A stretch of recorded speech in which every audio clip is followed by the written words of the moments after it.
Kjo e mërkur ka sjellë një numër të lartë vizitorësh në Kalan Rozafa.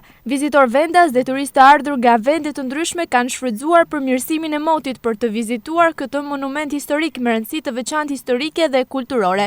Interesimi i tyre ishte i dukshëm që në ambientet e jashtme të Kalas dhe vazhdonte në pikat më të njohura brenda saj. Ndër vizitorët e ditës ishin edhe nxënësit e shkollës 9-vjeçare Kor Jezush Shkodër, të cilët ndanë përshtypjet e tyre për këtë vizitë.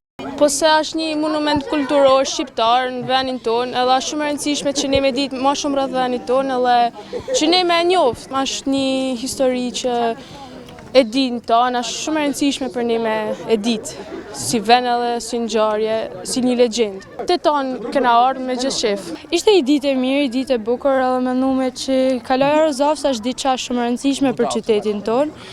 Edhe e kena një histori në shumë lanë dhe menduam që më ardhmë me vizitu me pa dhe prej afër. Ndër turistët e huaj kishte vizitor nga vende të Ballkanit si Mali, Zi dhe Bosnia, por edhe nga shtetet të Bashkimit Evropian e deri nga Azia, duke qartë se kemi të bëjmë me fluks të turistëve në Shkodër dhe Mëgjer, duke paralajmëruar kështu se sezoni veror do shoqërohet me një numër të konsiderueshëm turistësh më të lartë se vitin e kaluar. Të dhënat e 4 muajve të parë të këtij viti flasin për një rritje të ndjeshme të numrit të vizitorëve krahasuar me të njëjtën periudhë të një viti më parë.